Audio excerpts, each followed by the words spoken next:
Hi friends, నమస్తే అండి. Welcome to Swathi వంటిల్లు అండ్ వ్లాగ్స్. ఈరోజు నేను ఉసిరికాయ పచ్చడి చూపించబోతున్నానండి.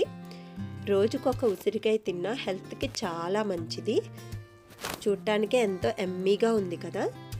సంవత్సరం పాటు నిల్వ ఉండే ఈ ఉసిరికాయ పచ్చడిని ఎలా చేసుకోవాలో ఇప్పుడు చూద్దాం.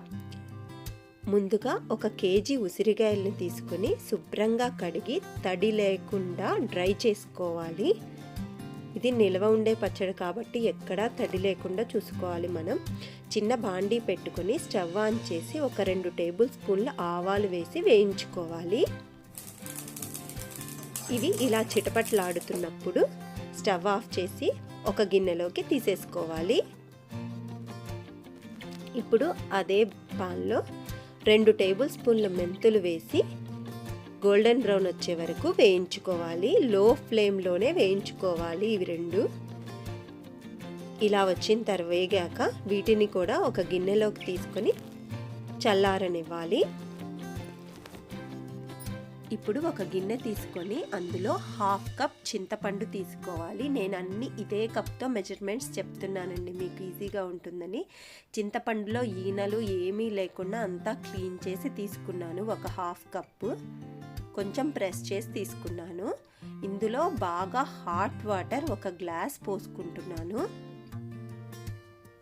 దీన్ని పక్కన పెట్టేసి స్టవ్ ఆన్ చేసి బాండీ పెట్టుకొని అందులో 2 కప్పుల శనగ నూనె తీసుకోవాలి. శనగ నూనె అయితే పచ్చళ్ళకి టేస్ట్ బాగుంటుందండి. అందులో ఈ ఉసిరికాయల్ని 2 బ్యాచ్లుగా వేయించుకుంటున్నాను. ముందుగా సగం కాయలు వేసి ఇలా వేయించుకోవాలి. మనకి వేగిందో లేదో తెలియటానికి ఒక ఫోర్క్ తీసుకొని ఇలా గుచ్చి చూసుకుందాము. మనకి ఈజీగా ఫోర్క్ దిగబడితే వేగినట్టు. వీటిని ఒక గిన్నెలోకి తీసేసుకుంటున్నాను. అలాగే మిగతా ఉసిరికాయలను కూడా వేయించుకోవాలి. మిక్సీ జారు డ్రైగా ఉండేలా చూసుకొని అందులోకి చల్లారిన మెంతులు ఆవాల్ని గ్రైండ్ చేసుకోవాలి మెత్తగా. ఇందులోనే 2 చిన్నుల్లిపాయల్ని తీసుకొని అవి కూడా గ్రైండ్ చేసుకోవాలి.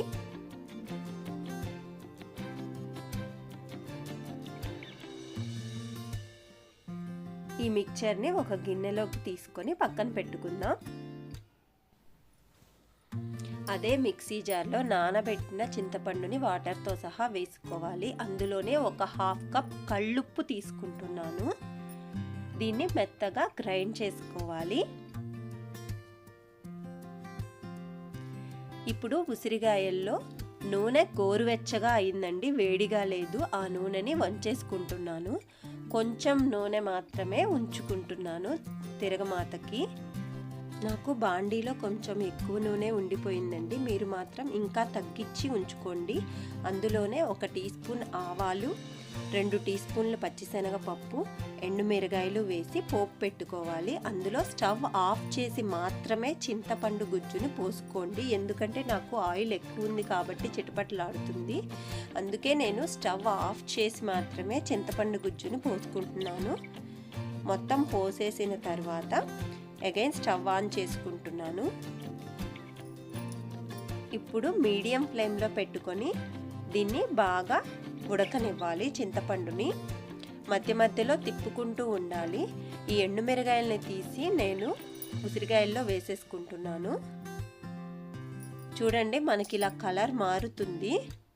ఇప్పుడు బాగా ఉడికిపోయింది చింతపండు. ఇప్పుడు స్టవ్ ఆఫ్ చేసుకోండి. ఇది కూడా గోరువెచ్చగా అయిన తర్వాత ఈ ఉసిరికాయల్లో యాడ్ చేసుకుందాం. ఇప్పుడు ఉసిరికాయల్లో ముందుగా మనం పేస్ట్ చేసుకున్న మెంతిపిండిని వేసుకోవాలి. కారం 1 కప్పుకి నిండుగా కాకుండా ఇలా తీసుకుంటున్నాను. మీరు మంట తక్కువ తినేవాళ్ళైనా లేదా కారం బాగా మంటగా ఉన్నా ఇంకా తగ్గించి 3/4 కప్పు వరకు వేసుకోండి. అందులోనే చింతపండు గుజ్జుని కూడా వేసుకొని గోరువెచ్చగా అయిన తర్వాత వేసుకోండి. మొత్తం బాగా మిక్స్ చేసుకోవాలి.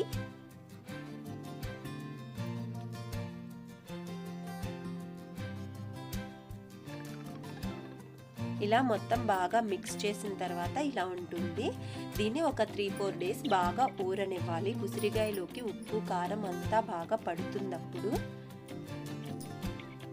3 డేస్ తర్వాత మనకి ఇలా ఉంటుంది. దీన్ని ఒకసారి బాగా మిక్స్ చేసుకొని ఎయిర్ టైట్ కంటైనర్స్లో లేదా జాడీస్లో స్టోర్ చేసుకోవచ్చు. ఈ వీడియో మీకు నచ్చినట్లయితే ప్లీజ్ లైక్ చేయండి, షేర్ చేయండి, నా ఛానల్ని సబ్స్క్రైబ్ చేసుకోండి. Thanks for watching.